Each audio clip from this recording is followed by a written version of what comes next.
every financial report has three different financial statements. You have the balance sheet, the income statement, and the cash flow statement. For newer investors especially, I always consider the first two, the balance sheet and the income statement, to be the most telling in terms of really trying to get a feel for the business. You can look through the cash flow statement, but I'm going to spend most of my time on the first two.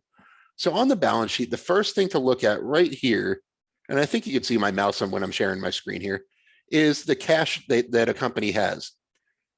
It's really important, especially for high growth companies that aren't consistently profitable. Like Square was profitable last quarter, but I wouldn't call them a consistently profitable business at this point. They're definitely prioritizing growth over profits.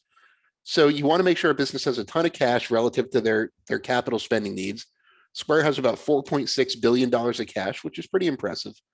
They have a bunch of other different sources of current assets, but a lot of them aren't really theirs. If you look 4 lines down, customer funds, for example, the second biggest source, that's money, say, like customers have deposited into their Cash App and stuff like that. So the cash number, not assets, but the cash and cash equivalents is really what they have available to invest, make acquisitions, you spend on marketing, things like that. Going down to the next section. So your balance sheet is split into 2 sections. You have assets on the top and liabilities right here. And then at the bottom, you have stockholders' equity, which theirs is in the same section. The key number to pay attention to in liabilities, a lot of the first few lines are kind of temporary things. Customers payable, that's money that they have on their balance sheet, but is going to somebody else, one of their customers, as a payout. Settlements payable, accrued expenses, things like that. PPP facility advances, that's obviously a temporary thing that's on their balance sheet. So those are current liabilities. Current liabilities are generally defined as anything that's going to be due within a year. Same with current assets, as anything that they could easily liquidate or that will become liquid within a year. Long-term debt is the real telling number in this section. But with Square's, I would put a big asterisk on it.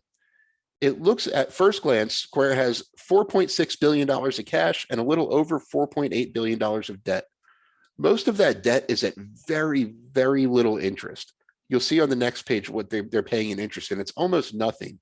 And that's because pretty much all of Square's debt is in the form of convertible bonds, meaning that they sell bonds to people that pay very little interest, but with the promise of being able to convert those into common stock if the price goes up to a certain amount. Just to name one example, in November, they did a $1 billion convertible debt offering that pays 0.25% per year. So they're pretty much getting that money for free, and it'll be convertible to stock at a share price that's around $299. So worst case scenario, shareholders will eventually get diluted a little bit.